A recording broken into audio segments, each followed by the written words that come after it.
So every year I pick a horror franchise to do reviews of for Halloween, and I always like to choose things that are more obscure. And this year I chose some pretty interesting ones. And watching this first movie, I have no idea how this is going to turn out, but yeah, because I really did not like this first movie. And I was usually when I do these horror franchises, stuff that I've at least seen a couple of them. In this case, I've never seen any of them. So up until this, except now the first one, obviously, because I'm doing this review. Yeah, I've never seen these. So we're doing the It's Alive trilogy. So we're going to talk about It's Alive, It's Alive 2, which is, I guess, It Lives Again, and Island of the Alive, whatever the shit that is.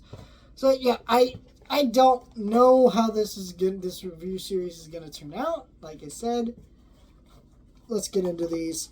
At least this first one. But yeah, I have lots of Halloween videos coming out, so you know. This movie was bad. It's bad because it's very confusing. Let me start with what I liked about this movie, and then we'll kind of get into what doesn't work. I like this movie somewhat because this is a 50s sci-fi movie, not sci-fi movie, a 50s horror movie, but in the 70s. Like, it's very much like trying to, like, imitate movies like The Omen or, what is it? I'm going blank.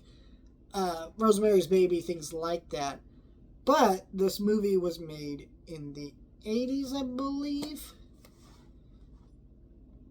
No, 1974, my bad. But, you know, it's a 70s horror movie trying to imitate other 70s horror movies, but also trying to be, like, 50s horror. And so it's kind of that interesting mix that I think does give it its own kind of unique charm, if you're kind of into that. Doesn't mean it fully works. Like I said, I don't really like this movie, to be honest, but it is something I appreciate about it. So let's get into what doesn't work about this movie. First of all, this movie is very bizarre because this movie is a horror movie.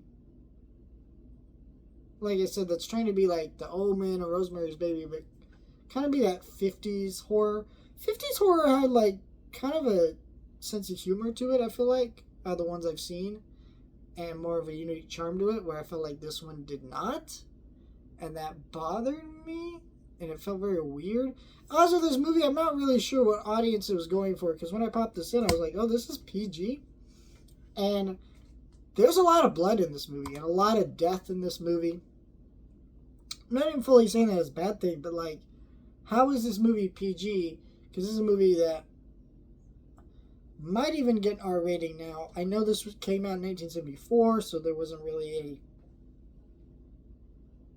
PG-13 rating to kind of give this.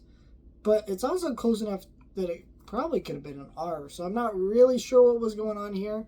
It just made this whole movie feel disconnected to me. Like, I'm like, who is this made for? Also, like, pick a style, pick a lane. I mean, it has its own unique charm to it because of the fact that it's having such a hard time doing that, but it also doesn't necessarily make it good. So yeah, I have no idea if the other ones in this trilogy are any good, but I did want to review something, you know.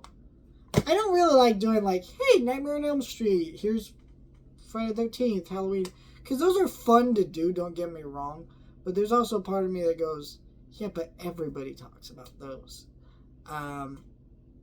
So I like to choose more unique stuff, and yeah, very interesting franchise. We'll see if it pays off for me in the end. Yeah, but let me know your thoughts, like, share, and subscribe.